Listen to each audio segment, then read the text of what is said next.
Hey, everybody. Welcome to the Jim Masters Show Live Entertainment Lifestyle Celebrity Talk Show Series. How's everybody doing today? So good to see all your smiley faces. You didn't know we can actually see it through the screen. Coming to you here from Broadcast Central, home to JMS. We have an extraordinary guest who is joining us here, Grammy and Emmy-nominated guitarist and composer extraordinaire. Grant Geissman is joining us. We are so excited. I'm a big fan of his work, have been for many, many years, have just about everything he's done in our extensive music collection. You guys who follow the Jim Masters Show live series know that I'm a big music aficionado and buff and collector and play as well. And so this is going to be quite exciting. So we welcome you. Hey, gang, if this is the first time you're joining us here at the Jim Masters Show Live, we greet you and we welcome you and we thank you very much for joining us. If you would like to interact with our show as it's happening live right now, you can definitely do that. It's very easy to do that as well. All you have to do is subscribe to the YouTube channel. Subscribe to the channel, which is Jim Masters TV. When you subscribe to the channel, then you can interact in what we call our JMS Lovely Hall chat room. We mention this during each show for the new folks who are tuning in for the first time, who don't know we have that available. We actually have a chat room, a Lovely Hall chat room that's available. You can say hello to one another. You can say hello to us, interact with us as well. If you're a Grant Geissman fan, certainly let us know in the comments. And don't forget also, give the episodes a like and also leave a comment underneath all these episodes on the channel. So great to have you here. Beautiful day here on the East Coast of the United States. We're here in the New York area. That's where we broadcast from, along the southern New England coast between New York and Boston. And always a great day when you guys are with us. We are very excited again to welcome a veteran of incredible music, of the extraordinary music industry. He truly is a legend. He's a veteran guitarist and composer. He's just come out with the 16th album, Grammy-nominated BLOOZ, via his Futurism label in a joint venture with Mesa Bluemoon Recordings. And leading the way, he takes the listener on a stylistic adventure exploring the genre in many forms.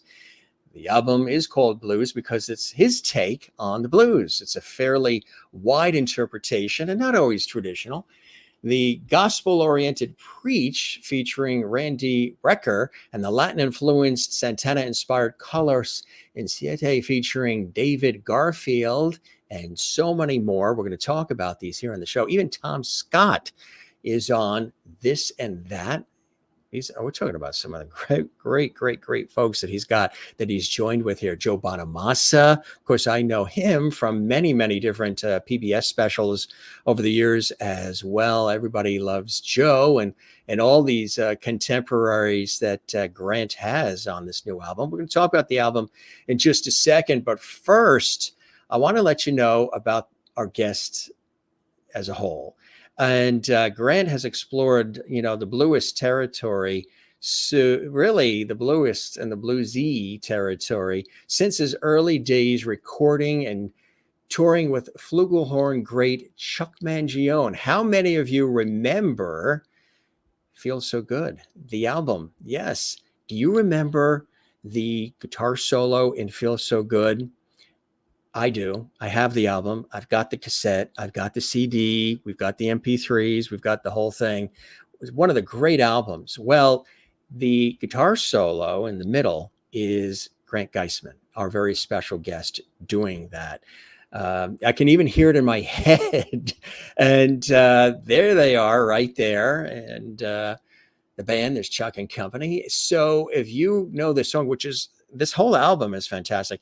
And the songs are still played on the air. I've heard them on the air. I've heard them on Sirius XM and elsewhere, but especially Feels So Good. So yes, that is him on the album. We're talking about the incomparable Grant Geissman. Tell you a little bit more about him for those who are maybe putting it all together now, saying, what? That's him. That's one of the greatest guitar solos in modern day history. It really is. And now you're going to want to go back and explore, listen to it. It's extraordinary. Again, he has explored bluesy territory since the early days, recording and touring with flugelhorn great Chuck Mangione. who hails originally from Rochester, New York. That's an era highlighted by his now iconic electric guitar solo on Feel So Good back in 1978, which of course was a mega hit. The San Jose native was in his senior year at Cal State Northridge, majoring in classical guitar when the mutual friend recommended him for the gig with Chuck Mangione. The rest is a long, colorful history of touring and recording that culminated in Grant's critically acclaimed recording Cool Man Cool in 2009, which featured Chuck Mangione performing with jazz legend Chick Corea. Boy, I have all of all these names. I have all of their material in the Jim Masters music collection here at Levity Hall.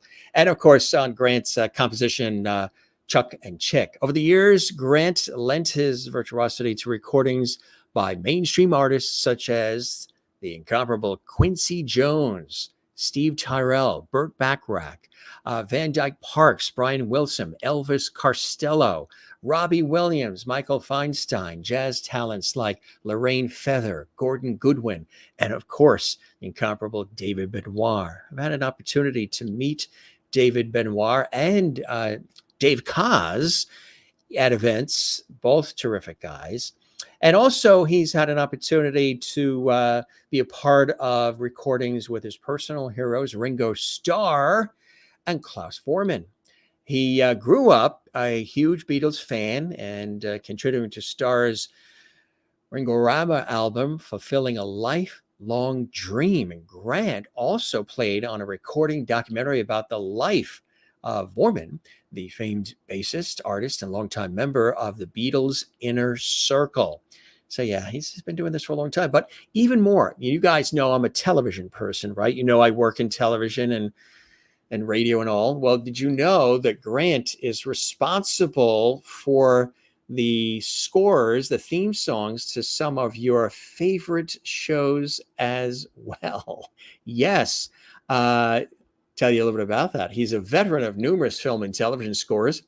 He co-wrote the music for all 12 seasons of the hit CBS sitcom 2.5 Men, earning an Emmy nomination for that catchy theme song. He included an extended jazzy take of this theme on his 2006 album, Say That. He also co-wrote the music for all 6 seasons of the television series, also on CBS, Mike and Molly, as well as the first season of Be Positive, both on CBS. In the mid-'80s, 8 years after Good Stuff, his debut album on Concord Jazz, Grant launched an impressive string of pop and jazz recordings that put his talents on display, and his work helped define the contemporary instrumental music of the era. Many of these albums featured tracks that garnered top radio play over the years as well. Apart from his musical career, he is known as an expert on, and listen to this, a foremost collector of 1950s EC comics and Mad Magazine memorabilia.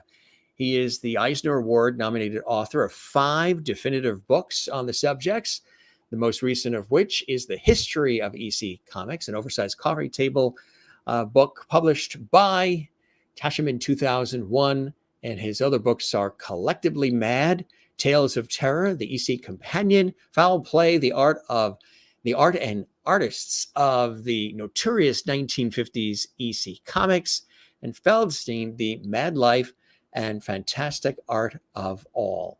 That's just, everybody, that's just the short list for our illustrious, iconic, and extraordinary guest joining us here.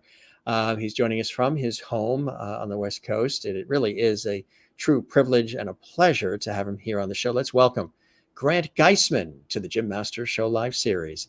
Grant, hey, welcome. Jim, how's it going? Thank you for all that. I did all that stuff, man. Is that incredible? That is amazing, truly, and it really is. You know, sometimes you're in a role like this, where you're the host, the producer, the on-air person, and you're chatting with folks that you admire, that you respect, that you really, really enjoy. Sometimes it's hard not to be a little giddy about it. But like I was telling Grant, you know, I said, I can't believe I'm going to be chatting with the guy that's responsible for that solo during Feel So Good. And I was listening to it again last night, you know, and just to get me in the Feel So Good mood. And I'm like, oh my God, I can't wait. So welcome to the show. You have a fan as much as you do have a friend here on the show. That's so great. Thanks, Jim. This is going to be fun. So let's go back in time a little bit. You know, I talked about some of the accomplishments and the music and the collaborations with some other legends in the industry. But early on, you know, there's always these triggers early on, these very pivotal points in our lives that sort of point us in the direction, that sort of spur on the passion and interest to do things that we're very lucky and blessed we can do throughout our life that we love, and that sort of reflects the essence of who we are. When you look back, even as a kid, Grant, what are some of the things that inspired you to want to pick up the instruments, but also, you know, just get into music and make it your life? Well, you know, I grew up in San Jose, which they had a lot of, originally it was like a lot of surf music and stuff like that, because it was right over the hill from Santa Cruz. You know, all the surfers would go out there. So even on the local radio station, KLIV, they would give the surf report of the day and stuff like that. So, you know, there were some kids that had like a surf music band, like the Ventures and stuff like that. They were a few years older than me, but I used to run home after school and try to listen to these guys rehearse, you know, and I would see these cool Fender guitars and it would be like, man, guitars are pretty cool.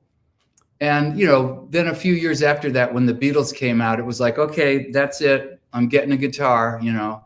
So that really was all I ever wanted to do, you know, from then on.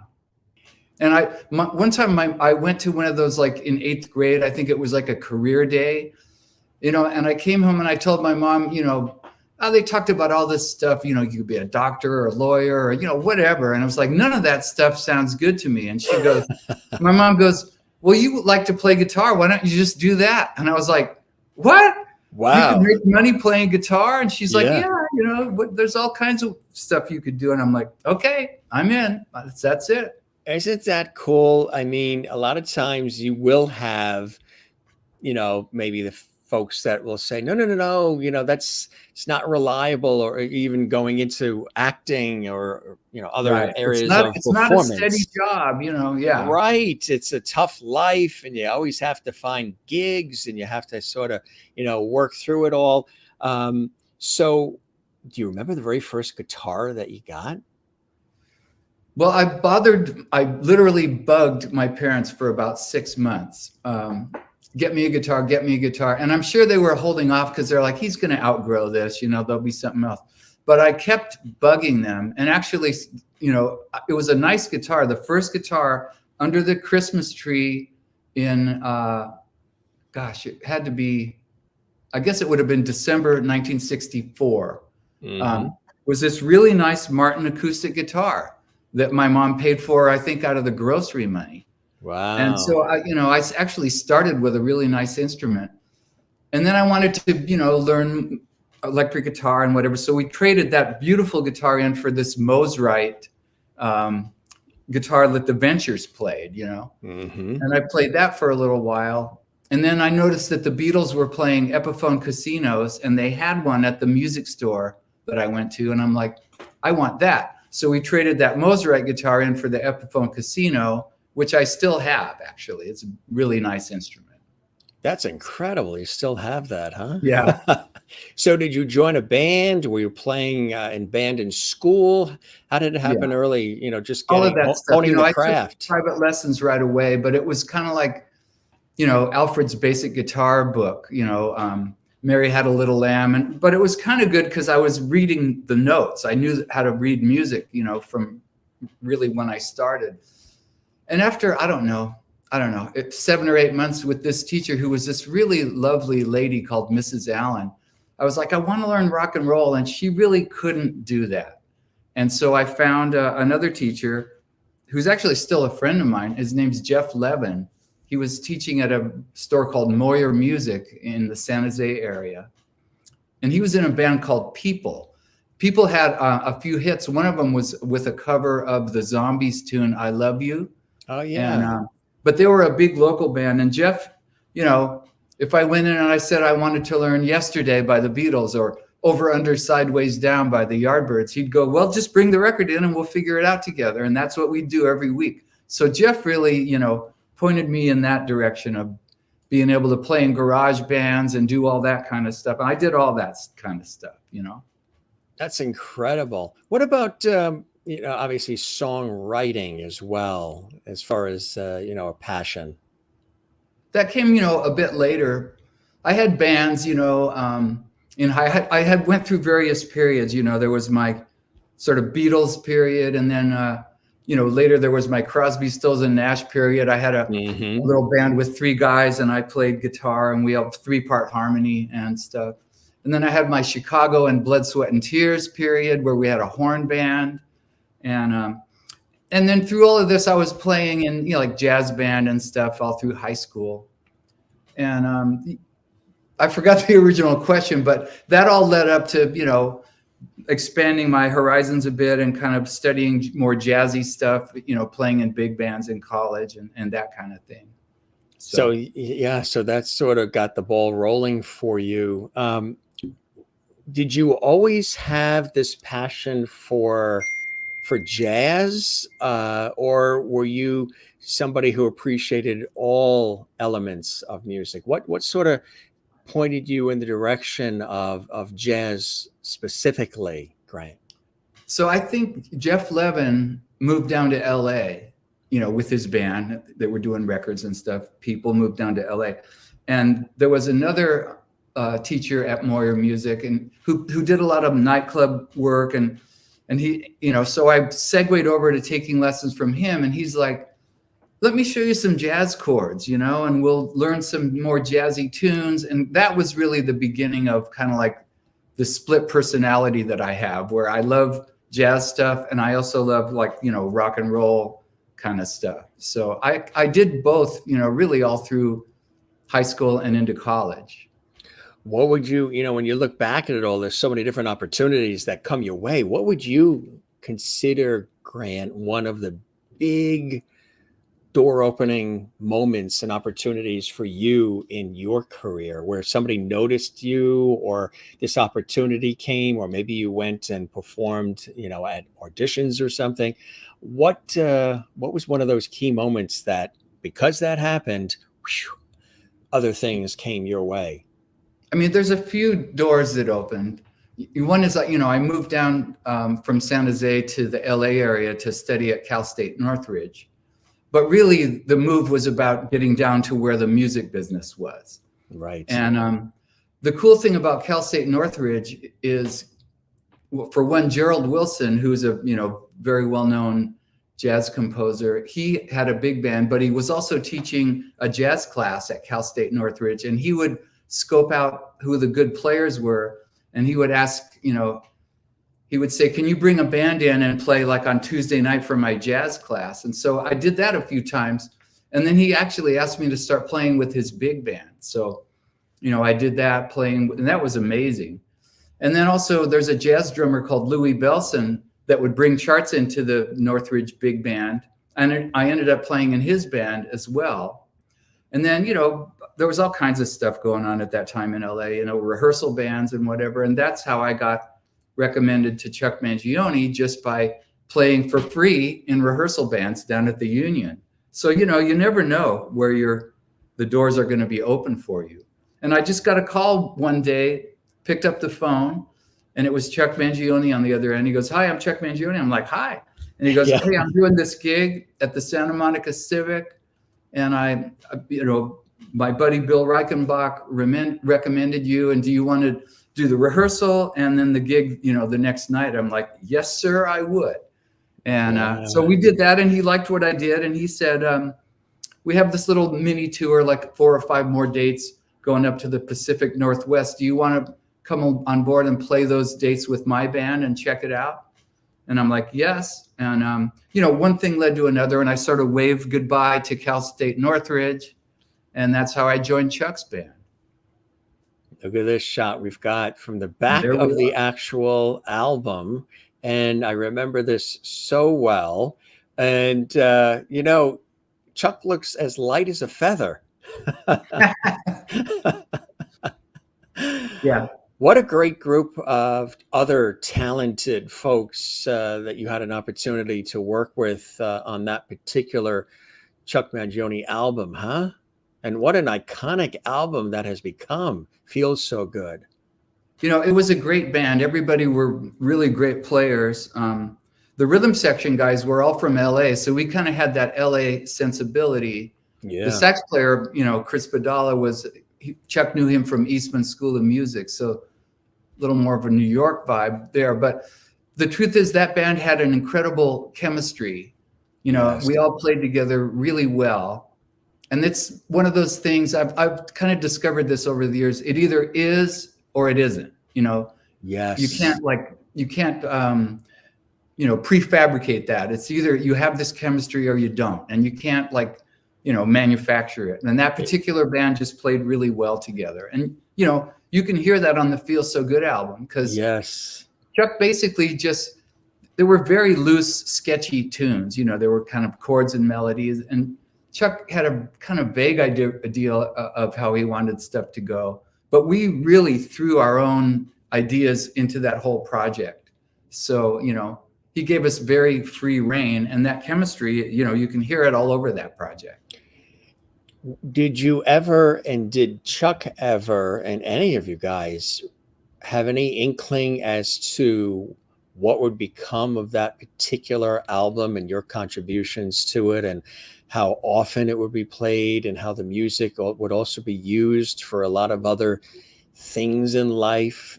Sometimes, you know, commercials and just events, and be played so much even still today on the air. And it really does make you feel good when you hear those sounds. Did you ever have an inkling of how successful that particular album back in like 1978 would become and remain? No, I mean, you know, the thing is, there's only 6 songs on the Feel So Good album. Right. They're all quite extended. You know, Feel So Good, the album version, I looked at it the other day, it's 9.5 minutes long. Yeah. So, you know, that's never going to be played on the radio, you know, the full 9.5 minutes. No. But somebody in the A&R department at A&M, which was Chuck's label, figured out, well, if we you know, take this part of the song and edit from the front half of Grant's place where he plays the melody and to the second half of his solo, we can get this down to a reasonable length, and that can be played on the radio. And that's what happened. Plus, you know, we went relentlessly on the road once that album came out, and we were gone like all the time, just promoting, doing gig. And, you know, the combination of this kind of very catchy kind of tune and all those gigs, you know, that's what happened with the record. It just shot, you know, out of a cannon. But you know, we knew we had made a cool record, but we had no idea that it would be played on top 40 radio, which was super surreal. You know, you turn on your car radio and it's like, there I am on top 40 radio. How does this happen? You know, it's quite amazing, isn't it, when you think about it? And like I said, it was played, you know, it's fresh even today, but it does take you back to a simpler time where you just, I don't know, again, Feel So Good is such a great title because it just harkens back to a time where it seemed maybe a little more joyful, perhaps. It's a very positive tune, you know. Yes. I mean, I've had my own band for years, you know, probably, I hate to even count, but probably, you know, close to 40 years.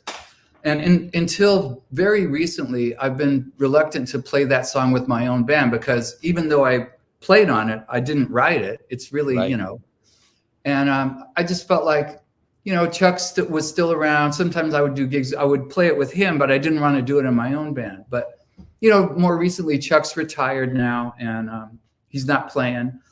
So I just thought, you know, so very recently I started playing Feel So Good with my own band, and the people just freak out. They love it, you know? Yeah, I've seen videos of that. And I think there was one I saw even recently where you were on a couch playing it acoustically with friends. And I'm like, yeah, there's and even they're wowed by it. There's one at Norm's Rare Guitars where Norm made me play it. But there's other ones where I played it live. Like we just recently did LACMA. It's the LA County Museum of Art. They have a jazz series on Friday nights. And we played it there, you know, and it's a free series. So there's actually a few thousand people there. And then they broadcast it on K-Jazz here locally a few weeks after. And again, you know, people just go crazy. And of course, I feel like I have to play the solo from the record. So I do that, you know, because, you know, people think it's iconic. I could play something else, you know.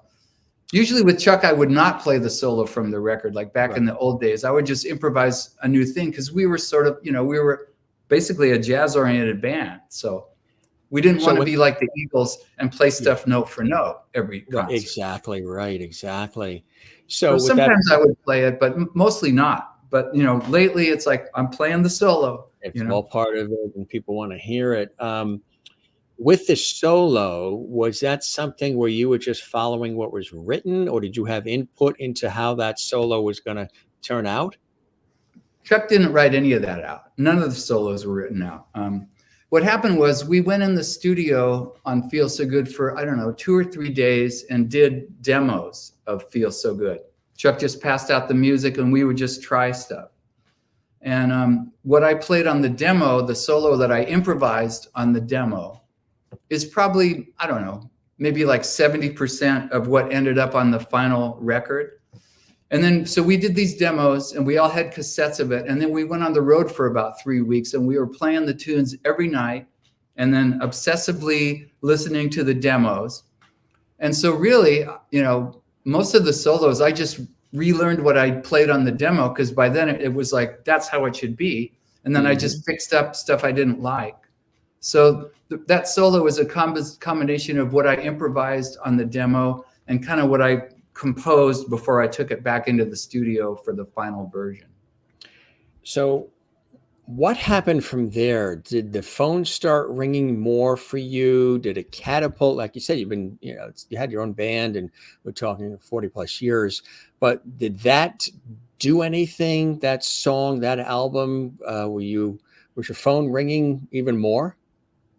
Well, you know, you have to remember we were on the road so much. Yeah. You know, we figured out one time we were gone about 9 months out of the year, meaning we might be out for 3 weeks and then home for a week or so and then back out. So, you know, you couldn't really do that many other things. Or if you did, it would be hard. Like, okay, I'm here for this day, but not that day. And then I'm gone again. So, but, you know, it did open some doors. Like I did my very first album in 1978 because Carl Jefferson, who had the label called Concord Jazz, he heard me play with Chuck at the Concord Pavilion one night. And he's like, do you want to do a record for me? And it's like, okay. So, you know, stuff like that happened.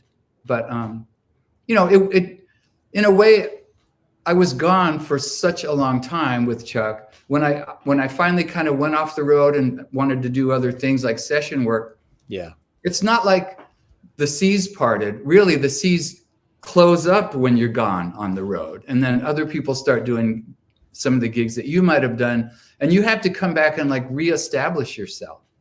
You know, it's not like the gates open. It's like, here I am. You know, it's like, you have to remind people, you know, hey, I'm kind of back in town, you know, remember me? Right. Exactly. You know, and then I kind of also had this reputation as more of a jazz guy, right? Which only goes so far in LA studio work. You know, you have to be able to do all kinds of stuff. So I'm like, well, I also, you know, I know how to do this and I know how to do that. And I do other stuff, you know, hey, just letting you know, so, you know, it took a while to kind of get my feet back under me, I have to say, but, you know, you have to reinvent yourself. That's what the, career is about.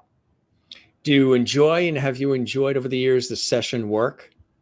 Yeah, I like, playing with different people, playing different music all the time. Like when you're in a band, you're playing the same songs every night. Yeah. For maybe a year or more until you work on another album. So, that's not always the most invigorating thing to play the same thing every night. So, you try to invent new ways to approach it. But, in studio work, you show up, you don't even most of the time know what you're going to be asked to do. They put music in front of you and then you do your best to play it and bring something of yourself to each project, and that's a great challenge. So I actually love doing that. So did you do it for commercials? And I know, of course, the television, we'll talk about that in just a second, and movies. All of it, hundreds of jingles. Yeah. Do you remember any that we might remember? I mean, I don't know. Like, We've had, I think I played on some for Coca-Cola. I used to say back in the old days, it would be easier to name a product that I didn't play on a jingle for. Yes, right. We've had some session musicians on who've also been, backing for major singers. We've had several folks come through who have been the session singers themselves, and they have their own CDs, their own career.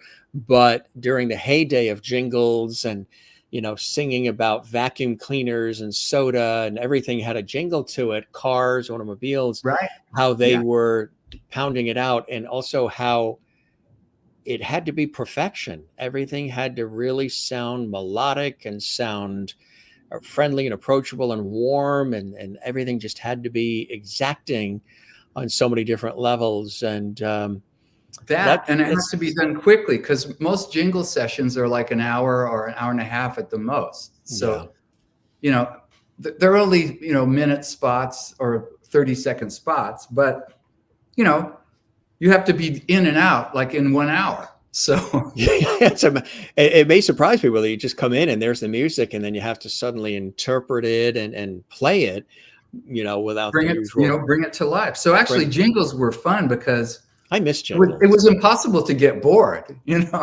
Right. I love jingles, and being in broadcast media, I remember jingles so well, and also some of the major houses that would be brought in to create jingles, especially for the radio stations and the television networks, the people like the Frank Gehry Productions and Klein and some of these major people who were brought in to design image campaigns for the networks and the local stations and the radio and TV stations. And they would bring in these top talent musicians, the Ron Hicklin singers, and these others who would create, and the sound would be fantastic. And then you'd hear them singing on Love American Style and themes to other shows. For you, which I think is really cool about this, because you've really had such a full scope experience within music and playing in all these different ways, shapes, and forms. How did the television side of things come, where then now you're tasked with being a part of the creation of theme songs for beloved TV shows? Well, I had done probably a couple hundred compositions for various music libraries. Killer Tracks was one of them. There was another library down in San Diego called Network. And that would be kind of like, That's music you. on demand. I remember seeing all of those at the stations. And that music, production music, is fantastic. Some of those songs, you can listen to it like it's an album. We would listen to the stuff at the stations, like, this stuff, we're going to use it as a background for whatever, but man, that sounds good. I want to listen to that in my car. Yeah. I mean, it was always great players, and, there would be fairly short versions. Like I think maybe you do a long one of a couple minutes, and then a short one that would be 1 minute and then 30 seconds. And, so they could be easily dropped into beds and stuff. But so anyway, I could write, that kind of stuff fairly quickly. And so, when the TV show stuff came around, I at least had that under my belt, But the funny thing is, you mentioned the whole Mad Magazine connection. The reason I got the 2.5 Men show is my buddy Lee Aronson is one of the co-creators of the show. But the reason we initially knew each other is that we both collect Mad Magazine related artwork and Mad Magazine memorabilia and stuff like that. So, actually one time, this was in, I think, 1998, Lee calls up and he goes, "Hey, I'm working on this show. It's called Life and Stuff. It's going to be on CBS, and it has Pam Dauber and this comedian called Rick Reynolds." And he goes, "You're a musician, right? Why don't you pitch a theme to us?" And I'm like, "Okay." So he told me what the show was about, kind of like a midlife crisis kind of thing. Yeah. And I wrote this tune called Life and Stuff, and I brought it in. I remember I went in with my little boom box. I had a cassette of the demo, which I had, I had spent time on it, so it sounded good. And so I get ready to play it, like all the writers are in the room and stuff like that. And then I look at Lee, and all of a sudden, this look comes over his face, and I know what he's thinking. He's thinking, what if this sucks? And so, because he knew I was a musician, but really we only knew each other from Mad Magazine collecting and stuff. Right. I don't think he ever had really heard anything I'd done. So anyway, I knew what he was thinking. I go, and by the way, if this sucks, just say, thank you for coming in and we'll talk later. And he goes, okay. So I pressed play on my little boombox, and they all liked it. And they're like, yeah, this is catchy, And anyway, they ended up using that theme. But the show only lasted 4 episodes. Like the network hated it, and they pulled the plug and they killed it. So, but anyway, Lee and I kept in touch, and fast forward to about 5 years after that, Lee calls up another time and he goes, hey, I'm working on another show. It's going to be called 2.5 Men, and it has Charlie Sheen and this guy, John Cryer. And he goes, I think we should get together and pitch a theme. He goes, I don't know what it would be, but it has to have the word men in it, and maybe some kind of Monty Python vocal, something like that. So I'm like, okay. So I jotted down some ideas, and Lee came over and I showed him what I had, and he goes, yeah, I think this is it. So we demoed that up, and a long story short, I ended up co-writing the theme to 2.5 Men. But it all is because I knew Lee Aronson from Mad Magazine collecting. So you never know where these things are going to come from. You never know where it comes. Yeah, I can hear it now. Man. Exactly. That's incredible. Like you said, you've had an opportunity as a veteran, session musician and veteran of film and television. You wrote music for all 12 seasons of 2.5 Men, not just the theme, but also throughout, huh? Some of the underscoring and things. Yeah, it was really fun. There was all kinds of crazy stuff we had to do because Charlie Sheen played a jingle writer. And he was often seen, sitting at the piano, trying to write a jingle or singing some silly little song or stuff like that. And so sometimes we could pre-record that stuff, but more often than not, I would be back there, or sometimes my writing partner, Dennis C. Brown, we'd be kind of like behind the curtain playing piano with a television monitor and earwigs. And Dennis would be playing, Charlie's piano part, because the dialogue would weave in and out, and you had to know when to start and stop, And I can play piano good enough to sound like a jingle writer. So that's what we did. A little behind the scenes there for you folks as well. Really cool. And also, you wrote for all 6 seasons the music from Mike and Molly on CBS, and also the first season of Be Positive. Tell us about that. That's very cool. Well, Mike and Molly was super fun. It's another Chuck Lorre show. Yeah. And he asked us to come in and do it. And that show was really fun because it was set in Chicago, and Chuck wanted kind of bluesy guitar stuff, which is like, thank you. Yes, I'd love to do that, And so that was a great show. And sometimes we would even be on set in that show if they were singing, or I don't know, one time they had a gospel choir and we had to help out with that. There was always some fun thing to do. So it was, both of them were incredible experiences. And then when Ashton Kutcher took over 2.5 Men, I think Charlie did 8 seasons and then Ashton Kutcher did 4. So maybe, I don't forget what season it was with Ashton, maybe the second season of that. They decided to do this 3.5-minute sort of Broadway style production number that Ashton was going to sing and John Cryer was going to sing. And the tune is called You're a Douche, which you could only get away with on 2.5 Men. But they shot it on the Warner Brothers back lot, like on the New York street, with I think 50 dancers. It was like this incredible production number. So we got to write that, and that was super fun. And then we brought Ashton and John Cryer into the studio to pre-record their vocals and stuff. And so, you just never know what you're going to be asked to do, but that was a fun one.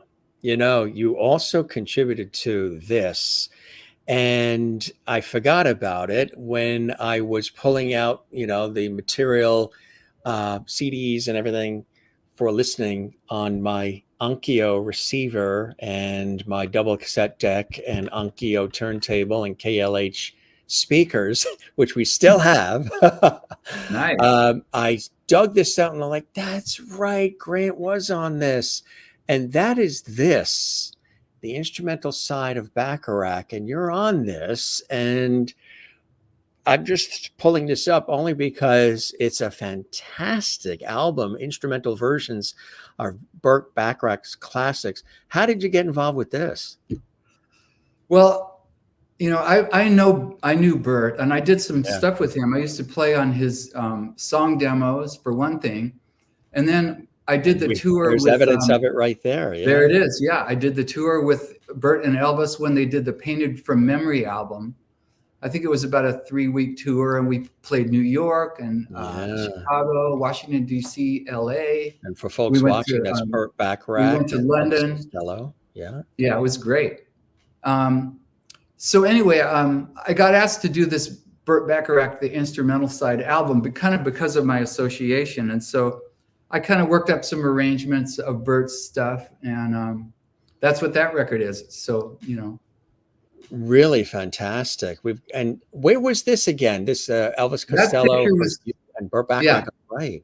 That was taken backstage at the Universal Amphitheater when we did that live gig from Painted from Memory. So that was then. And that was super fun because Elvis turned out to be very gregarious, and it wouldn't take very much to get him talking about McCartney, working with McCartney and stuff like that. So it was fun talking to him. He said that Linda McCartney was like the nicest woman he ever met, where she would, just out of the blue, she would send some little gift to him. Oh, I saw this and thought you might like it. And he said she was just a lovely woman, a lovely person. Look at else we dug up. There you are with Chuck Mangione, huh? This is the commercial that we did with Chuck and the band with Ella Fitzgerald, a Memorex commercial. Remember those? Like in the late 70s. Is it live or is it Memorex? Is it live or is it Memorex? Yep. And so that was taken that day, at that shoot. That is so cool. It really, really is. Got another great shot here. Look at this one. Wow. That's me playing at one of the ASCAP awards. Every year they give film and TV music awards out. The ASCAP, Performing Rights Society has a big dinner every year, and they give out awards. And one year they asked me to kind of be the MD and work up about I guess it was about a 12 or 13 minute medley of famous TV themes that were kind of controlled by ASCAP. And I did that. That was fun. I mean, everything from Bonanza to Home Improvement to the X-Files was one of them. I think I Dream of Jeannie, Bewitched was in there. All kinds of TV themes that I had to weave into this long melody, and we performed that at that event. So that was really, and it's funny because my friend at ASCAP asked me to do it, Mike Todd, and I'm like, oh, sure, that sounds like fun. And then when I started doing it, I'm like, oh, crap, like I'm going to be in a room of hundreds of incredible film and TV composers, and this better not suck, So then it was like, oh, man, I have to dial this up, You got to. That is funny. But to play all those themes like that too, and to be able to sort of weave them in together, that's we've had these conversations with other guests that are in the musical side of things. I miss that too, where TV themes, and again coming from a TV background, were, pun intended, instrumental in just setting the tone for what the show was going to be. And so many people today can hum some of their favorite TV themes from yesterday. The Dick Van Dyke Show, and like you mentioned, I Dream of Jeannie, and just so many others. And a lot of times now you don't really have an extended theme. You definitely don't have the credits with the full length version of a theme at the end. Now they have where you can actually skip. It says skip intro. And I'm like, skip intro? Never. I will never hit that button. I want to hear the intro. I want to see the theme. And, whether it's All in the Family or whatever it is, it's part of the whole feel and the vibe. I had this conversation with Lloyd J. Schwartz, of course, whose dad, Sherwood, Gilligan's Island, and the Brady Bunch, and so many others. And I was telling him about how the underscoring that was used on some of our favorite television shows is so important. And when you hear, even shows from childhood, when you hear the music, even a show as simple as The Brady Bunch, the underscoring, the musical tones that were created to enhance the feeling, so important. And we had just a great conversation. I was even thanking him for bringing people into Paramount that were doing that. It's just incredible. You don't see as much of that now. It's just more, bing, bang, boom. Actually, when we did 2.5 Men, that was a time, I mean, it's still happening, but especially then, the networks and the studios were like, we don't want a long theme, 5 seconds in and out. We don't want to tie up, showtime. People don't have the patience. And Chuck Lorre wanted to do a throwback to like a identifiable theme, which is what we got happily. But, even that theme is the 2.5 Men theme. The longest version you ever hear is 22 seconds. But in the old days, like a TV theme was like a minute, or maybe sometimes even longer than a minute. So you had a lot of real estate, that you could take up with a theme.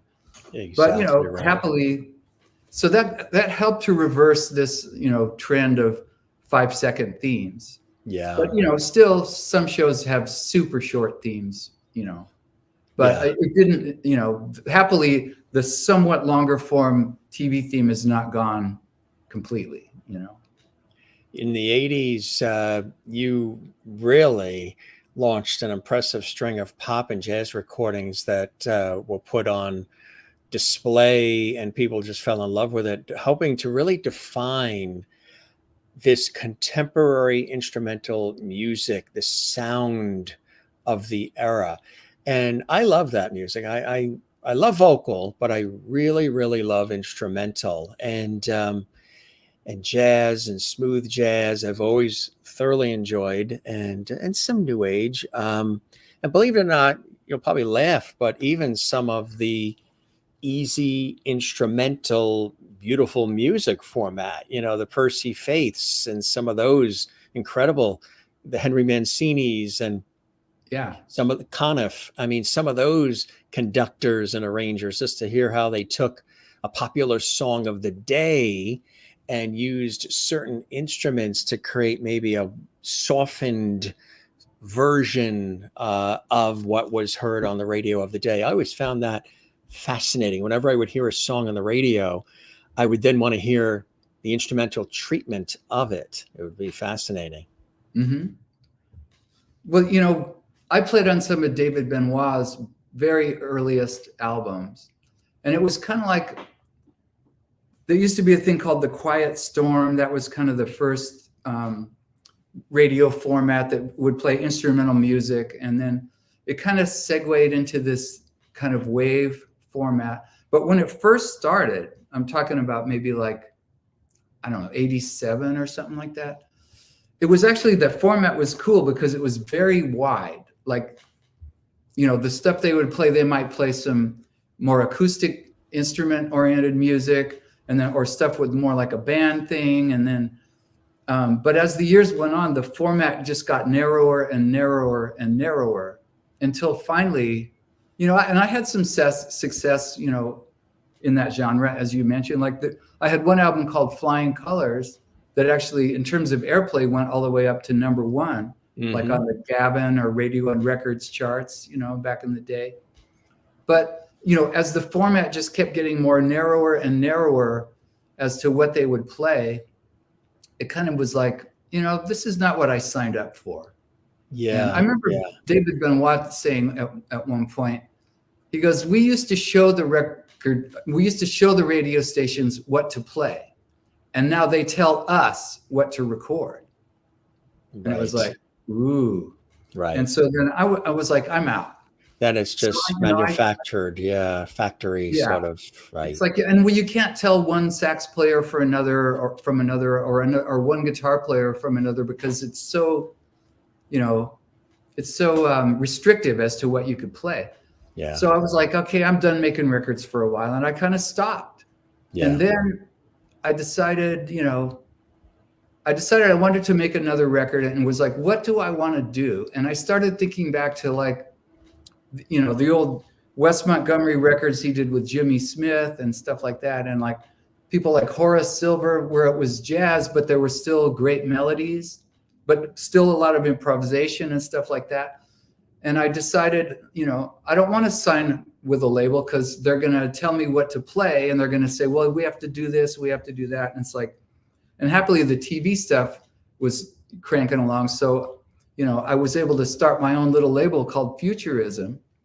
And the first album we did on the label is an album called Say That. And it really harkens back to that kind of stuff I was talking about, Wes Montgomery, Horace Silver, Jimmy Smith, that kind of vibe. And so that's what's, led me to start my little label.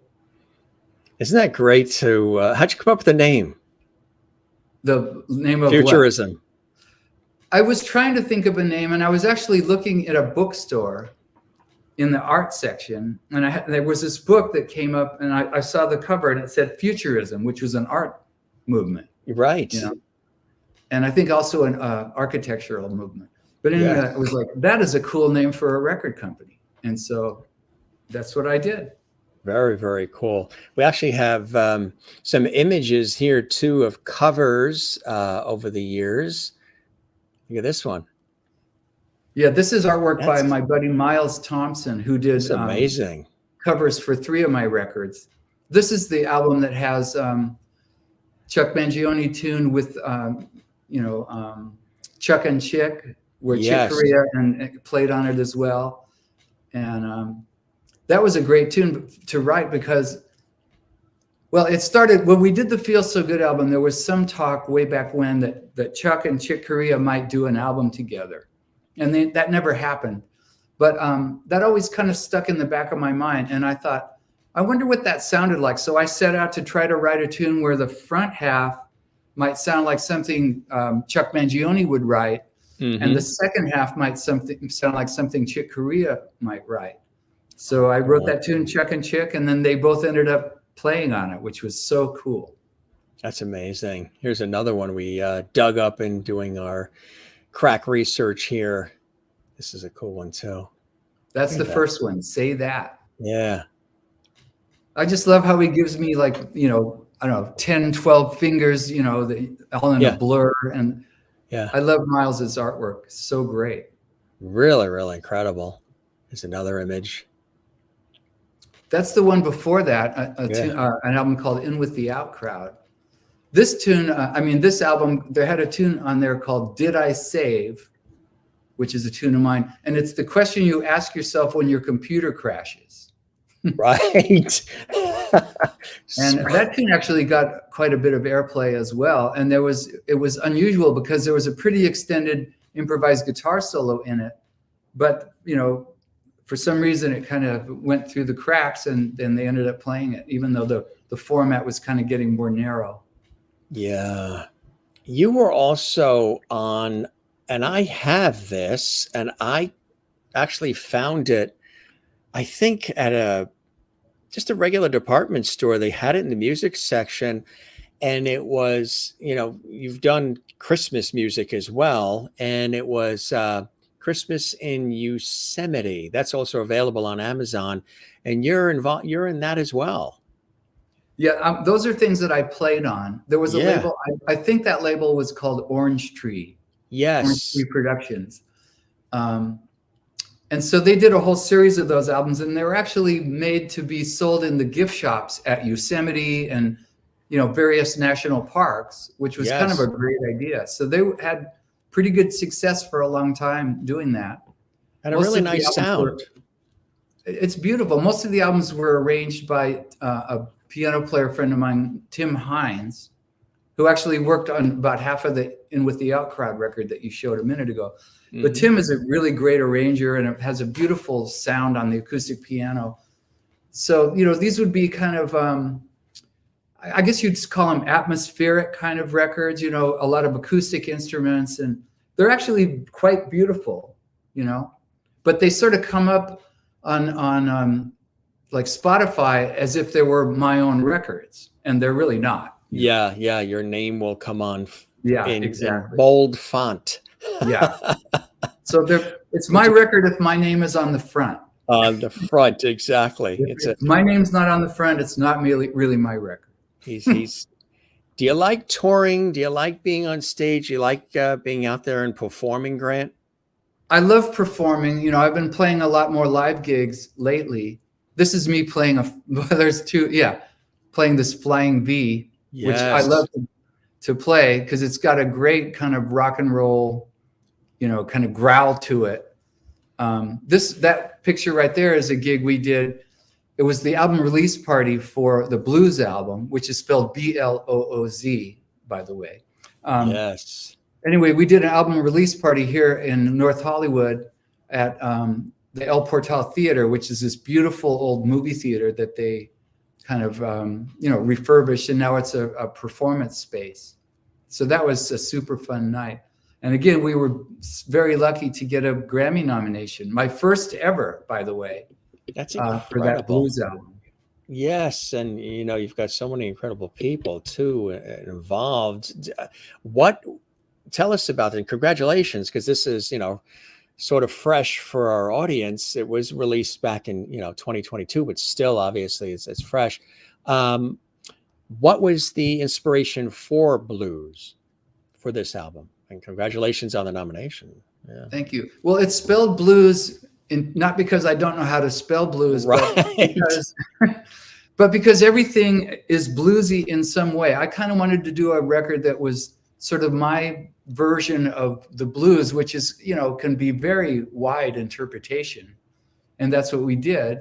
But, everything is bluesy in some way on the project. And it was a chance for me to play other instruments that I don't play as much. Like the shot right before that is this incredible 1954 Les Paul Gold Top that I played a bit on the record. And I got that from Norman's Rare Guitars. Wow. It's very dangerous to go into Norman's, with your wallet. He's always got the best stuff, but it's, it can be expensive. So it's always a risk going to visit my buddy Norm, How many guitars do you have in your collection? Oh, man. Not as many as some guys, but I think it's between, 50 and 60 now. Is it? Wow. Yeah. But some guys have hundreds of guitars. Yeah, they do. Yeah, they do. It's a great shot as well, Grant. Thank you. This was, what album was this? I think that might be the Cool Man Cool album. That session. Really nice. Look at this one. Now this is an iconic photo that I dug up in my research, Grant. Wow. How did you find this stuff? I tell you.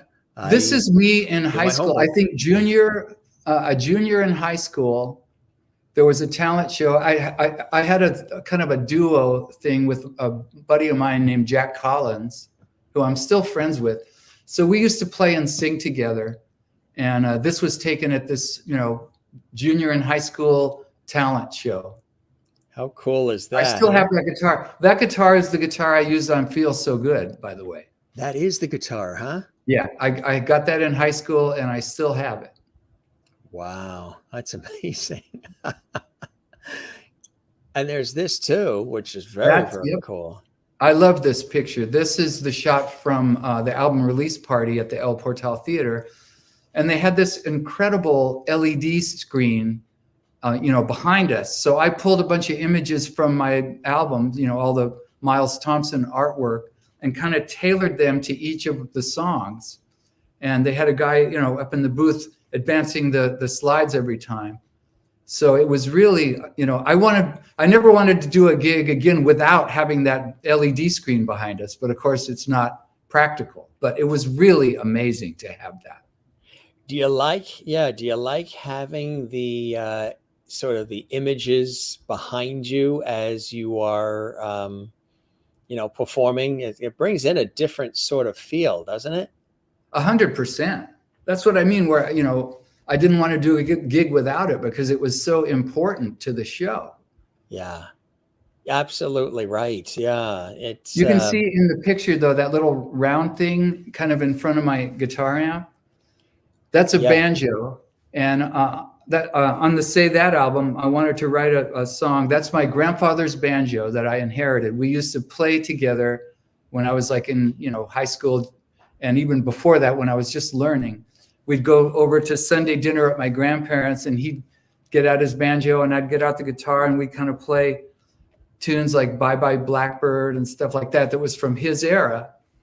And I wanted to write a tune that I could play on my grandfather's banjo. So I wrote a tune called Grandfather's Banjo, and we recorded it on the Say That album.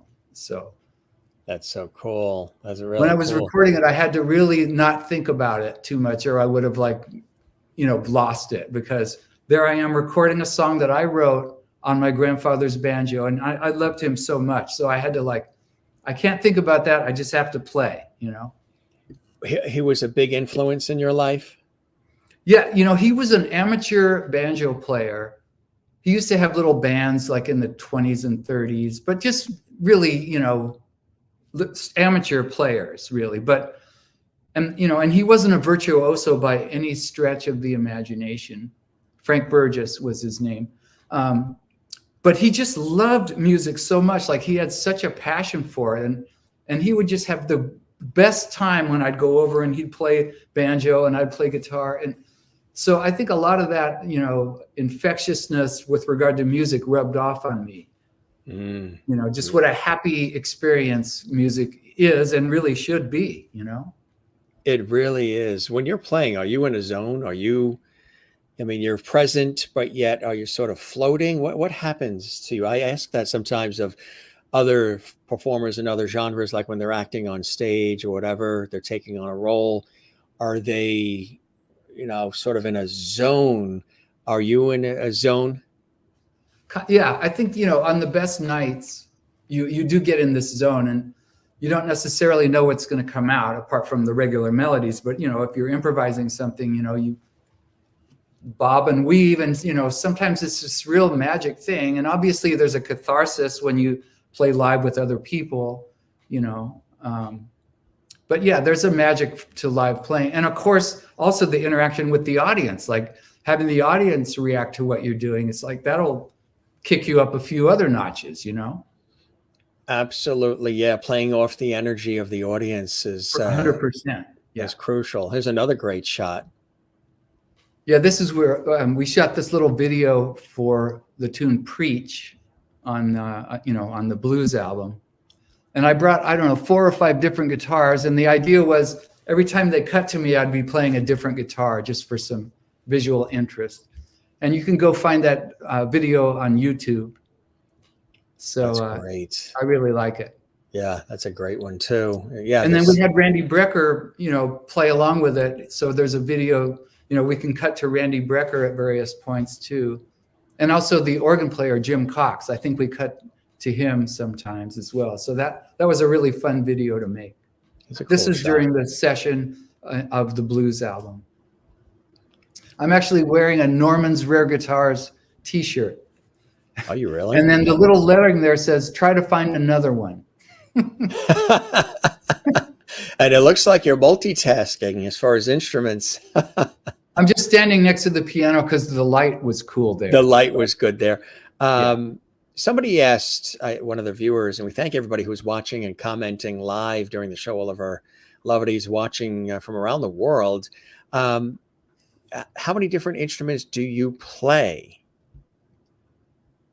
Well, all the different guitars, meaning acoustic guitars, like 12 strings, various electrics, some banjo, a little bit of mandolin, although I don't tune it the right way. I can play some, piano good enough to be on 2.5 Men, sounding like Charlie Sheen. I played trumpet in high school, but I was a horrible trumpet player. But guitar was always my first instrument. Actually, my first instrument, I actually started on piano when I was about 10, I think. And I was doing pretty well with the lessons. But one day the teacher goes, whatever little tune I was playing, Mary Had a Little Lamb or something. Yeah. Goes, well, let's see if you can play it without the music. And it's like, well, I could. I'd already memorized the little tune, And instead of getting praised for this, she goes, well, you're not reading the music. You're just playing by ear. And I was like, how is this a bad thing? And then, right. And so it's like, well, you know what? Screw you. I'm out of here. This is not for me. And if I was smart, I would have found a different piano teacher. But it was like, no, bye. Yeah, that just so rubbed me the wrong way. And then not long after that, I found the guitar. Right, exactly. It wasn't very encouraging for her to necessarily say that. And the thing was, none of her students could play anything unless the music was right in front of them. Unless everything was there. Right, exactly. Like one of my little friends, she was an incredible piano player. She still plays. Her name was Laura. But she, and she would play amazing, Mozart and whatever classical pieces, but she could not play a note of music unless the music was sitting right in front of her. And that was one of this lady's students. So I bowed out of that pretty quick. So that was a wrong message to send, to a student. Absolutely.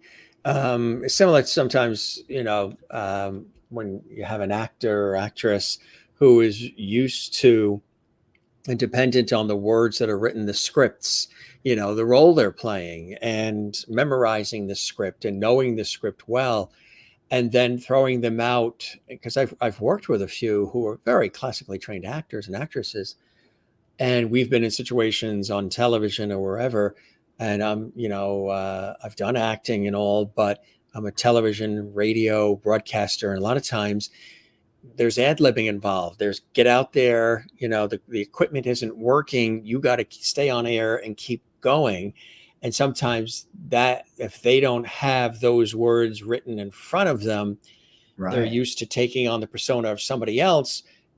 They don't necessarily know or are comfortable with being themselves to know how to ad-lib and let it roll sometimes. And that sounds very, very similar, right? Yeah, absolutely.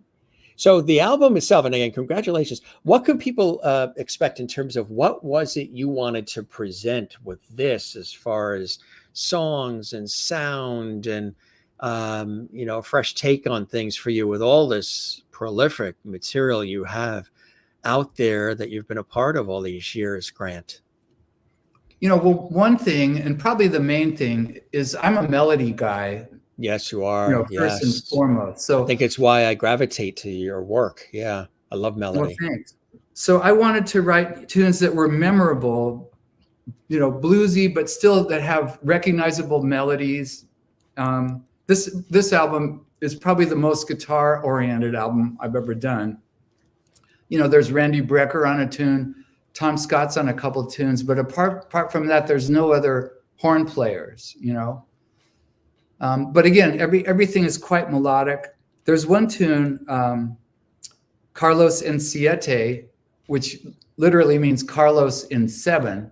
And it's kind of my homage to Carlos Santana. The tune's written in 7/4 time, which is where the Siete comes from.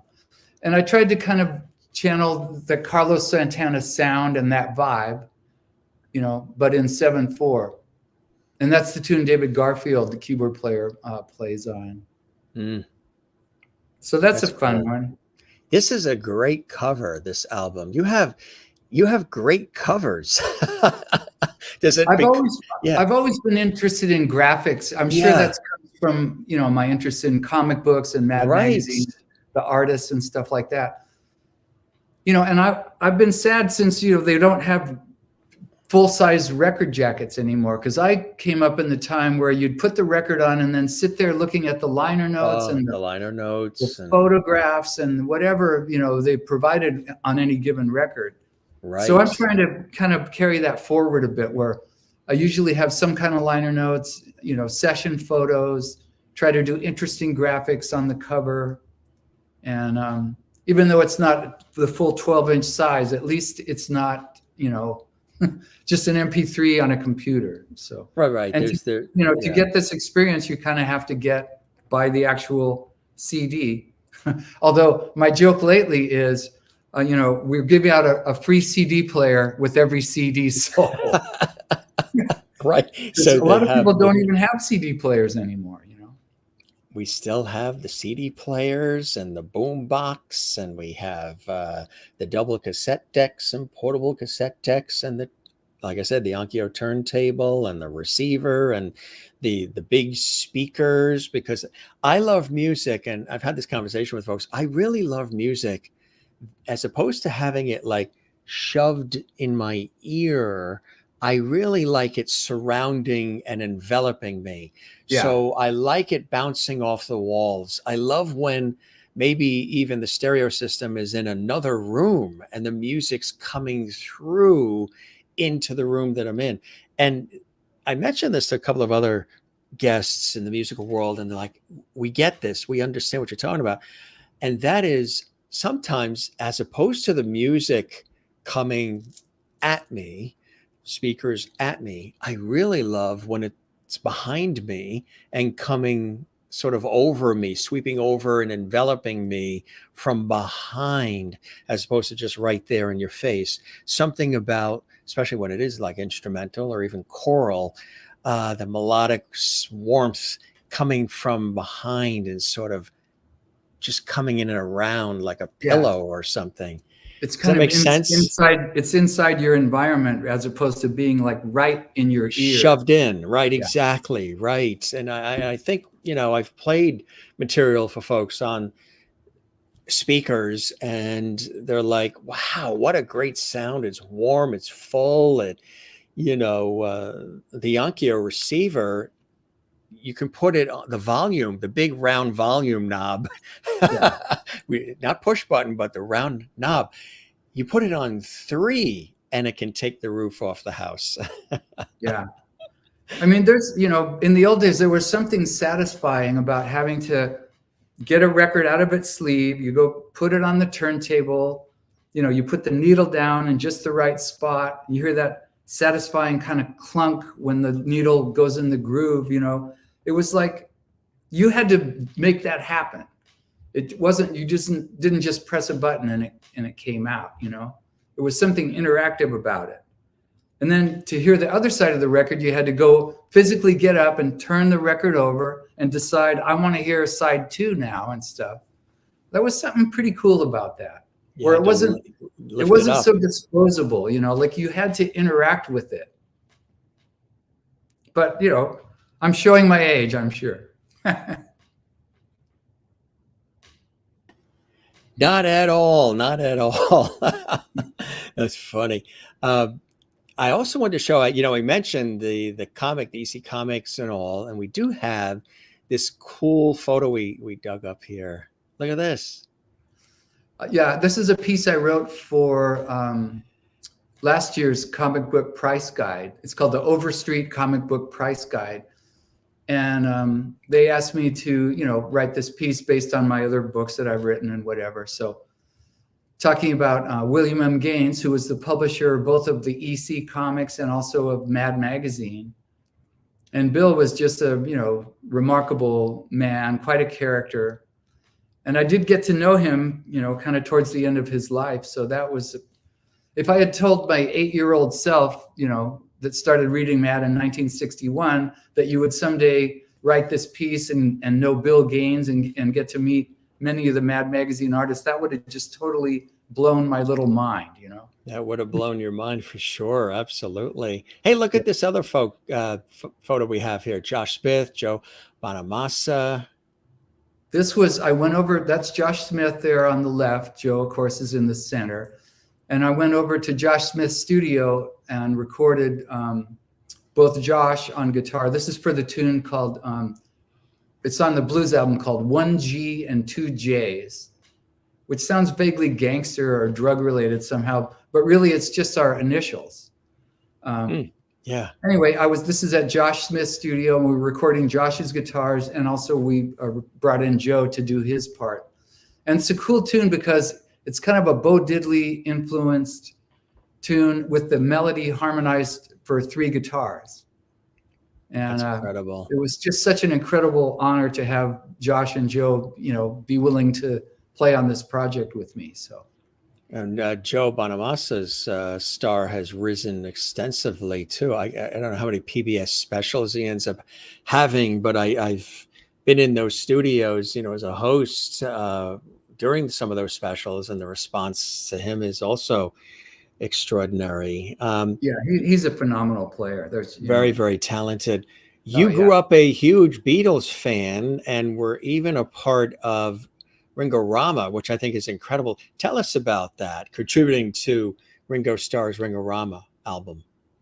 Well, one day I got a phone call from a music contractor here in town, and he's like, "You play dobro, right?" And I'm like, "Yeah." And he goes, "Well, can you do a session for this Ringo album? And can you come over like pretty soon?" And I said, "Why, yes, I can." But I think what happened is Joe Walsh was not available that day. Anyway, I went over to Mark Hudson's studio. Mark Hudson was producing this project. Ringo wasn't there that day, but I was overdubbing to the track. And I'll tell you, it just felt, I've listened to Ringo and all those Beatle albums so many times, so much that it was just like playing on that track feel-wise was just like slipping into a comfortable pair of slippers, It was like, this is that groove. I love, there it is, It just felt so great. And it was, again, an amazing honor to be, on a Ringo project, even though he wasn't there that day. So, but I you mentioned the Klaus Bormann thing earlier, and I did get to play live in the room with Ringo on this Klaus Bormann documentary. My friend Van Dyke Parks kind of got me into that, happily. And I went to a studio, and it was Ringo and Jim Keltner and Klaus Bormann and Van Dyke and me, and Joe Walsh did some stuff on that too. And if you don't think that was surreal, you got another thing coming, because there I am playing with Ringo and Klaus Bormann and Keltner, and it was like, how did this happen? How did this actually? How you start pinching yourself on so many levels? Here's the cover, Ringo Rama. That's Ringo Rama. Yep, I played on one track. That's incredible. That's a real honor and a privilege as well, huh? Are you working on other music? Like, what are some current things in addition to blues? And again, congratulations on that you're working on now. You probably were just working on a lot of different things, huh? I play live with quite a few different people. You mentioned Steve Tyrell earlier. Like the last 4+ years or so, done a lot of live gigs with Steve, and actually, played on a couple of his albums. His most recent album is called Shades of Ray, which is his tribute to Ray Charles. And I actually played on and arranged the version of What'd I Say that's on that record. So it's a kind of a funky version of What I Say with horns and background singers. And so that was super fun to do with Steve. What else? I'm doing stuff with my own band. We're getting ready to play August 12th down in Laguna Beach at the Laguna Festival of the Arts. Kind of a couple-hour concert, I think, starting on Sunday, August 12th, start at 1:00 there. So that's fun. Just, doing stuff. I can't quit yet, right? Yeah, no, you're going. And you've been going for a long time, and we're so blessed that you have, my friend. Got a couple of quick things here. We have Side Hustle. Tell us about that, and we'll play that. This is, I just got this idea to kind of write a bluesy rumba, which is what it is. Yeah. And, very guitar-oriented melody. There's no horn player on this tune. And it's just a really soulful kind of bluesy rumba, who knew? Everything having the bluesy touch, right? Yeah. Which is, Here is Side Hustle by our very special guest. If you're just joining us, I'm your host, Jim Masters. We are live, so if you want to interact and comment, feel free to do that. This is the Jim Masters Show Live, entertainment, lifestyle, celebrity talk show series. If you're enjoying the episode, give it a like, leave a comment, interact with us. Subscribe to the YouTube channel, Jim Masters TV. This will also be archived on our channel, so you can watch it, again and again. You can share the links with friends you think would enjoy this amazing conversation with a musical genius and legend. Here is Side Hustle, something I think in this economy we have all needed. Side hustle. Exactly. That's what the title's about. That is it. Here it is. I love watching the artists listen to and appreciate their own material, which I think is really something very, very special. When you hear it back, what is it like when you hear it? Do you allow yourself to thoroughly enjoy it, or do you pick things apart? What is it like for you, the process? I try not to pick things apart. I remember being in the moment is what I remember. And I have to mention my buddy Jim Cox tinkling the ivories, that great little those little fills he was doing in between the melody and of course his improvised solo. All that, the melody is all written out, but the guitar solo, the extended guitar solo in the middle, and also the piano solo, that's all improvised. And it was all recorded live with the band. So we're not overdubbing, punching in every bar. That's what we played, So in that sense, it really is a real jazz, blues album. Like the blues guys didn't go in and, punch in every couple bars, and neither did Miles Davis. They just, whatever they played, that's at that day, that time, that's what the record has. So that's what we did. So it has an authenticity for sure, and a realness. You get the interaction of the band, you can definitely hear it. Even the bass player reacting to certain things I did, and of course Jim, reacting to the certain melody things and whatever. So it's hard to create that when you're just like overdubbing stuff. Right. Exactly. It can be done. Like the track with, Josh and Joe Bonamassa and me, I recorded live with the band, my parts. And then I had to remember, okay, when we were trading like fours or whatever at the end, I had to keep track of, okay, I play these 4 bars. Now Josh is going to play. Now Joe is going to play. Now I'm going to play the next 4 bars. So my stuff I did live with the band, but then we had to overdub those 2 guys. And that actually sounds like we're all playing in a room. But which is amazing. It is amazing. But you have to have, guys of a certain caliber to pull that off, To have it. But I try to do everything live, Right, exactly. It's just got such a buttery, silky, smooth sound to it, Oh, thanks. Yeah. It just really, it's who needs medicine sometimes? Just listen to this music and you're going to feel so good. Music is a universal language, like comedy is. I always say it all the time. It's a universal language, and it just really evokes such great, deep emotion. And there are physical and mental things that happen to you that are quite positive, depending on what you're listening to. I think I had heard something recently, wasn't it, that if kids hear just 12 minutes of something like classical music because of all the instruments, it actually helps them with math and other areas of learning. Yeah, it makes certain connections in your brain. And even playing a musical instrument, they've done studies, and that kind of connects certain pathways in your brain that can be very, very helpful. Even if you're, not a professional musician, it's just these connecting musical pathways is very, very valuable. And that's why it's such a shame that they've kind of dialed music education out of schools, because it can be a very, very important learning tool for people. Even if they're not going to be, musicians. We also have another one here, Fatback with Tom Scott. Tell us about this one. This is, not every tune on the record is, kind of built on a sort of more traditional blues form, Like that last tune, it's bluesy, but the chord changes, that's not a blues, progression really. But Fatback is probably the most kind of traditional blues form on the record. And Tom is great. He's played on 3 records of mine. I love playing with him. He's such a character and such a great player. I've gotten to play with his band, a number of times over the years.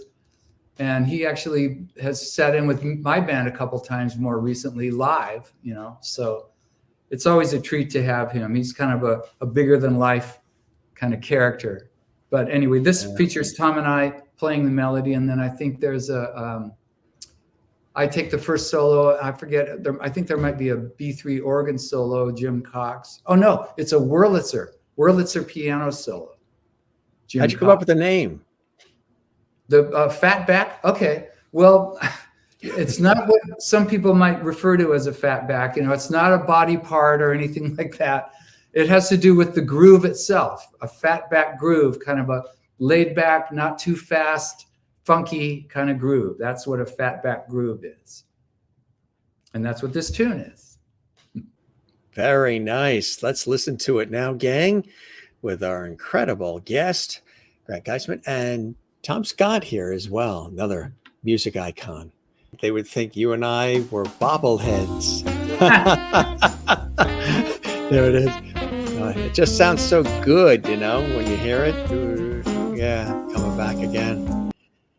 Wow. So where can they get those? Well, if you stream, BLOOZ is available on virtually all the streaming services, Apple Music. Yeah, these are all on BLOOZ. Whatever there are. You can buy physical product at Amazon. And, it's around. You just have to look for it. How long did it take to put this together? How long did it take to actually put it together, to create that album? Well, I was kind of salting away tunes for, actually a number of years working towards this record, since I was in no particular hurry. But the actual recording was 2.5 days. Like we did, I think 5 tunes the first day, and then it had to do with, scheduling people's availability and stuff like that. So then I think maybe a week or 2 later, we did like another 4 tunes, I think, 4 or 5 tunes. And then we did like a half day of the final 2 tunes. So, and then, you have to mix it and whatever, all the stuff that's involved in that. But the actual recording was 2.5 days. Wow. It's in a New York minute. Wow. Yeah. It's really amazing. Was it all done in a regular size studio? Was anything done remotely? There's so much remote stuff that happens these days. Well, one guy is the saxophone player is over here in this studio. The pianist is in Colorado, or the violinist is in Toronto. Yeah. No, for the most part, it was guys, playing in a big studio, so that all that stuff was live. Randy Brecker overdubbed his stuff. He lives in New York. So, he did his file in New York and sent it to me. And then I mentioned, Joe Bonamassa and Josh Smith did their stuff, overdubbed at Josh's studio. But apart from that, Tom Scott was live in the room with us, we played it live. On that last tune, I overdubbed tambourine. I played tambourine. It was like, it's screaming out for a tambourine. I have a tambourine here. I'm going to do it. So, but, and I did that in my little man. Yeah. I did that in my little studio when I was, getting ready to mix. It's like, this tune needs a tambourine. So that's incredible. Yeah. Well, that's another instrument. I should have listed that in my instruments that I play. Is the tambourine, right?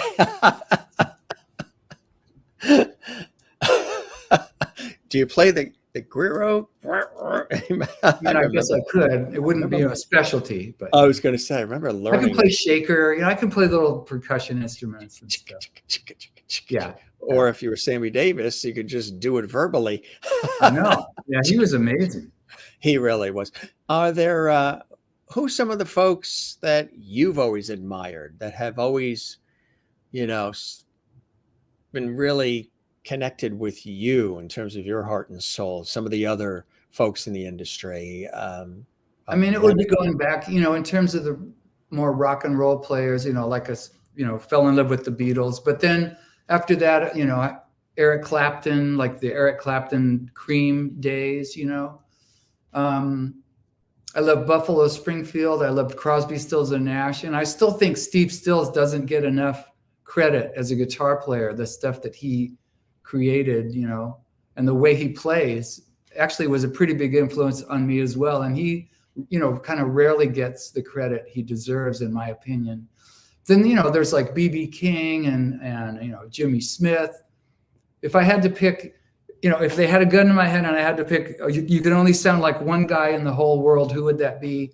I would probably pick Wes Montgomery, because he just, was stupendous. Just, his feel and the stuff that he played, the lines and whatever, he would probably be one of my favorites. But there's so many, like, where do you stop? I studied for a while with a guy named Jerry Hahn. He was one of my big influences, like senior year in high school, first year of college. He lived in like San Francisco, or actually above San Francisco. And every Saturday for about a year and a half, I would drive from San Jose, up across the Golden Gate Bridge and go up into Marin County and take a lesson with Jerry Hahn. And he turned me on to all kinds of stuff, because I really didn't, I was kind of coming from like a big band kind of orientation in high school. So he turned me on to like, Dizzy Gillespie and Miles Davis and John Coltrane, and, you got to get this Jimmy Smith album and what, and stuff like that. And so he was a huge influence on me. But, there's so many things that influence you in many ways. You can always pick up some, cool little nugget of something in just about anything you listen to. Either like, oh, I don't want to do that, or, oh, I really want to do that, Right, exactly. What have you not done yet that, this prolific career, decades of incredible music, what have you not done yet? What is still on that list, the to-do list for you? Or do you not have a to-do list? You just let it ride as it happens? The to-do list is just to kind of keep doing what I'm doing, Yeah. I always wanted to be a musician, but the other thing I did is I did a couple years of journalism when I was in high school. So in the back of my mind, I always figured if the music thing hadn't taken over so strongly, I might have been a writer. And then yet I also became a writer of books and stuff in later years. Yes. You talked about the Mad books and the EC book. The Taschen book, you gave the date really wrong, though, like about 20 years too soon. The history of EC Comics came out in 2020. 2020. And, yeah, so we actually got an Eisner nomination, which is sort of the comic industry's equivalent to the Grammy or the Oscars. So that was DC Comics that came out years ago. Yeah, they've been around a long time. DC. Well, yeah, but I haven't written books about that. No, and Mad as well, right? Mad Magazine. Yep, that was the first book I wrote. I started reading Mad in 1961, and I always saved my issues and stuff, even though my mom threw away my Mars Attacks cards at one point, trading cards, and a lot of my comic books. I said, okay, do not throw away my Mad magazines. And amazingly, she never did. So I had this collection, and then maybe about, 35 years ago, I thought, I'm going to set out to complete my Mad collection and also try to collect all the rarest stuff that you used to have to send into the magazine to get. Like they made little busts of Alfred E. Newman, and they made T-shirts, and they made, hardcover books and pictures of Alfred E. Newman. And at one time they made a Mad straitjacket where you could kind of take your arms in and out. And so then I amassed this very big collection. And one time I was in New York, we were doing a concert at Carnegie Hall with David Benoit. This was, I think, I want to say 88. And the bass player and I got talking about Mad Magazine, and he goes, well, we should just go over to the office and see if they'll give us a tour. And I'm like, okay. So we did that. And the publisher happened to be there that day, Bill Gaines, and I met him and kind of made that connection. And then afterwards, I kind of had this idea, because I had this big Mad collection, and I wanted to write this book that really had never yet been written, like the history of Mad Magazine shown through its own very rare collectibles. And after I met Bill Gaines, I sort of sent him a letter pitching this idea. And I heard back a while later, and they said, well, Bill likes the idea. He wants you to do some sample chapters. And I was like, oh, crap. Now I have to do this, It's not just a pipe dream. So, I remember I stayed up very late, burning the midnight oil for about a week. And I put together a couple sample chapters with a bunch of pictures and kind of presented my version of the book, what I thought it would be, to Gaines. And he actually liked it and gave me permission to shop it around. And he goes, if you can find a publisher, I'll let you do it. So that's what happened. I found a publisher and I wrote the book. And that was, my first book. It's called Collectively Mad, the Mad and EC Collectibles Guide. It came out in 1995. And then I've written, total of 5 books related to that subject since then. And the Taschen book is this giant coffee table book. It's like, it weighs 13 pounds and it's about 15 and a half inches high. So all the pictures are very large, And that book took 3 years to put together. Just kind of doing it little by little. Slow and steady wins the race. That's exactly right. Is there a memoir? It's a history. It's like a history of you. Is there a memoir for Grant and his life that I would ever do? My problem is, like, a lot of times I can't remember the names of people. It's like, who is that guy? And it's like, so my memoir would be like, well, there was this guy, and so I don't know if that's ever going to happen. But you never know, right? Never say never, right? Never say never. But I don't know. I usually find other people's lives, like Bill Gaines, Mad publisher, more interesting than my own life. The history of that stuff is more interesting to me than my own life. You're absolutely a very gifted talent. Also very affable and a real pleasure to chat with and we went in many different directions. And for those who might be watching for the first time with the Jim Master Show Live series, we don't script anything. There's no pre-prepared questions. It's done in sort of a Dick Cavett, Johnny Carson, conversational, warm style. And it was like a wonderful tennis match. You were really terrific to chat with. And again, I've always admired your work, your contributions to music, and on many different levels, not just, of course, with what we've been talking about today, but in addition, jingles, film, you mentioned television, all the different work in television, in addition to the iconic material that you have done and continue to do. Really a true blessing. Thank you for all that. I just consider myself incredibly lucky to have the career I've had, and yes, somehow or other, I kind of managed to do virtually all the things I ever, thought I would want to do. I've been incredibly lucky. So, and I don't take it lightly. And thank you for all that, saying that. And we should give a shout out to our friend Toby Simmons, who kind of connected She's terrific us. Too, isn't she? Yeah, yes, absolutely. Our friend Toby, big fan of our show and big supporter of the Jim Master Show, which we love. Absolutely. This was really terrific.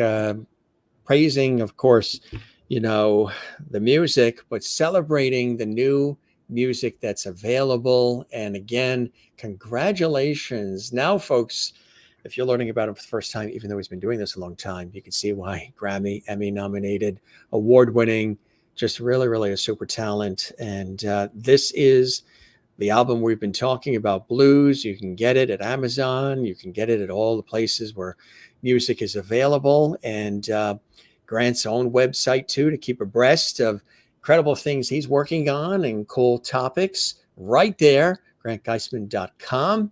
And Grant, I really hope you enjoyed the time with me and our lovely viewers watching around the world as much as I absolutely have with you, my friend. I really did. It's been a really fun, almost couple hours here, but thank you for having me, and what a pleasure. Yeah. Well, as my dad has always said and told us when we were 8 years old, whenever anybody says something kind or nice to you, Jim, ask them to please put it in writing and address it management. That's funny. That's his Irish New York humor for sure. Great comments coming in from everybody here. Thank you for being here with us today, Grant. What an amazing conversation. Great career in music. Good luck in all you do in the future. Sherry watching from Kansas and wow. Kansas City. And yeah. And also thank you, Jim. Totally enjoyed this conversation. The pleasure is mine. And of course, our friend Toby. Thanks again, Jim. It was wonderful. My pleasure. That's what we do. Continued success. Let's definitely stay in touch.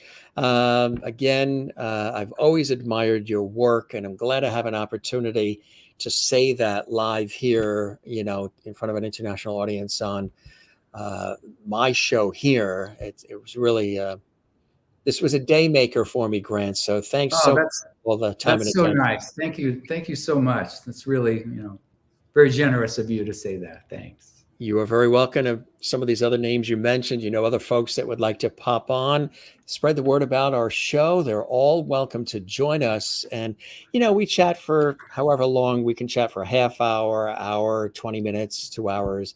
We just let it flow and let it go. And this was really a pleasure. So spread the word about the show, and we'll chat again soon. You're welcome back anytime. As we say, we keep the porch light on for you. I love that. Thank you. Congratulations on everything as well, Grant. Thanks, Jim. Really appreciate it. You're very welcome. You take care. Cheers. Bye. Iconic Grant Geissman here on the Jim Masters Show live series. How cool was that?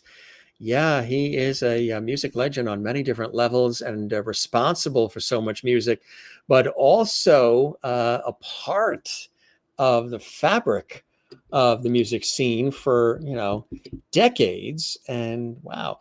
Now if this is the first time you've heard his music, I'm sure you're going to run out and get some of it. You can go to grantgeissman.com. An amazing guitarist, musician, composer extraordinaire, and even EC Comics. He writes about it. He loves it. And wow, got a chance to even hear some sampling of some material as well. Let's show you the album, BLOOZ. Again, like I said, he's got some of the best album covers. Grammy and Emmy-nominated legendary performer here. Just Google his name, folks. He like I said, he's had connections with so much music. There he is again on the Chuck Mangione album, Feel So Good. I invite you, if you haven't heard it, go and get, Feel So Good and just listen to his guitar solo towards the middle of, throughout the whole thing is the guitar, but this particular section of Feel So Good, and that is Grant. There he is in the center of this photo. That's the back cover of the Feel So Good album, Chuck Mangione's legendary album, going back to like 1978. But just listen to the iconic solo he does in that legendary song, Feel So Good. Da, da, da, da, da, da, da. You know that song. And as soon as you hear it, you're like, so, and again, great conversation about some of the other amazing folks he's had an opportunity to work with over the years. There he is as a kid, some of the early years of, the impressions. And look, Burt Bacharach, Elvis Costello. He's worked with so many people, folks. We just really scratched the surface of his career. We could have done, several hours. He's worked with, as I mentioned, Quincy Jones and Steve Tyrell and Burt Bacharach and Van Dyke Parks and Ringo Starr, David Benoit, and so many others. And hopefully, some of those folks we might welcome here on the show as well, that are the ones that are still with us. That would be a real honor and a pleasure as well. So that is a wrap for this episode, gang. Hope you enjoyed it. If you did enjoy it, do something special. Very easy breezy. It's just give this episode a like, and all you have to do is give it a thumbs up like. This is archived, as are almost 1,000 other episodes of the Jim Masters Show Live Entertainment Lifestyle Celebrity Talk Show series on our YouTube channel, Jim Masters TV. Give it a thumbs up like, leave a comment for us, interact. Let us know if you enjoyed this episode and all the episodes you enjoy of our ongoing popular series here. And don't forget, if you haven't had a chance to, do subscribe to the YouTube channel. That helps us out. That helps the incredible series continue to thrive and go strong for all of you. So cool stuff. You know, there's been many folks who have been celebrating our show. We hit about 3 years a couple of months ago, and almost 1,000 episodes. And another iconic guitarist stopped by and was a guest on our show, the amazing Lawrence Juber.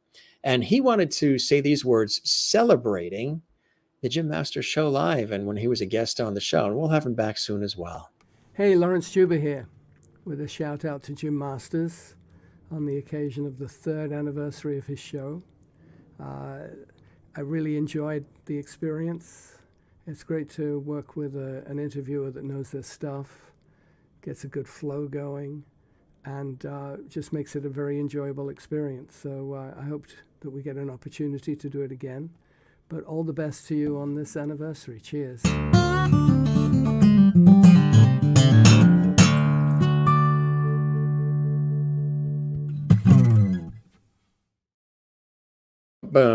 Don't you like that at the end? That's so cool. Another iconic figure who has graced us with her wit and wisdom and amazing talent on numerous occasions. Another friend of our show, the iconic and incomparable Melissa Manchester. Hi, this is Melissa Manchester. Happy 3rd anniversary, Jim Masters. I'm so happy for your achievements thus far with no end in sight. I was delighted to be invited to be on your show twice, and we had a lovely time discussing my career and achievements. And what struck me was how delightful the tone was. It was not, you were not looking for any gotcha moments. You know, you, Jim, are interested apparently in restoring the art of conversation, and with that, the concept of levity, which I just find charming and encouraging and delightful. So I look forward to chatting with you again, dear Jim, and congratulations again for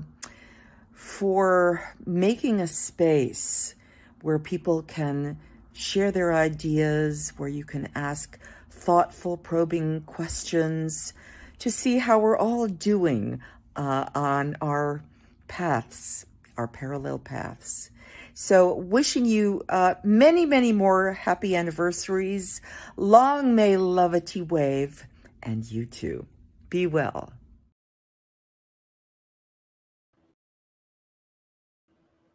The amazing Melissa Manchester. Wow.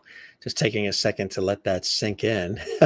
We played some of these during our anniversary episode of our series. If you didn't see them, we really appreciate our guests taking time to actually send these along to us. Lucy Arnaz, the iconic Lucy Arnaz, who's going to be performing at 54 Below in New York City. We're going to see her. She's been with our show a couple of times now as a wonderful guest. She's a dear friend, and she had these words she wanted to share with us as well. She is amazing. The daughter of Lucille Ball and Desi Arnaz, of course. Lucy Arnaz. Hey, Jim, congratulations. That's quite a milestone. I've always enjoyed talking to you. You do a great show. Positive, optimistic, interested. You do your homework. We love being with you, and I hope we get a chance to do it again sometime. With love from Lucy Arnaz and Larry Leckenbill. Right back at you, Lucy and Larry. We appreciate that very much. Gang, we're going to take a look at a couple of comments here that we got to scoot off. We have a very busy day. I do want to let you know we have an amazing guest. Oh, actually, let me throw in one more. from the Saturday Night Live band, another dear friend, the iconic singer. She's been with SNL for over 30 years. She's an amazing performer. I'm talking about the iconic Christine Ullman, was a guest on our show as well, and she'll be back too. Hey everybody, it's Christine Ullman, the Beehive Queen from the Saturday Night Live band, here for my dear friend Jim Masters to celebrate the 3rd anniversary of the Jim Masters Show live. Over 900 episodes says it all. It's fabulous. Happy anniversary, Jim. Thank you, Christine. We appreciate that as well, from Christine Ullman from the Saturday Night Live band. She's been with them, as I mentioned, well over 3 decades, which is absolutely incredible. Tomorrow, we've got an iconic guest joining us. We have Shelley Herman, and she has a new book. I mean, she knows everybody. She's worked with everybody.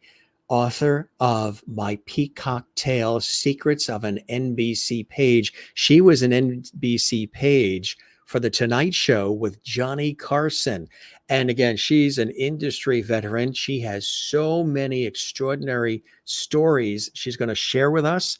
Now, it's at a special time for those watching live. We're going to be on a little bit earlier, 2 p.m. Eastern, 11 a.m. Pacific. That's tomorrow, 2 p.m. Eastern, 11 a.m. Pacific, live. So if you want to interact with us live, 2 p.m. Eastern, 11 a.m. Pacific.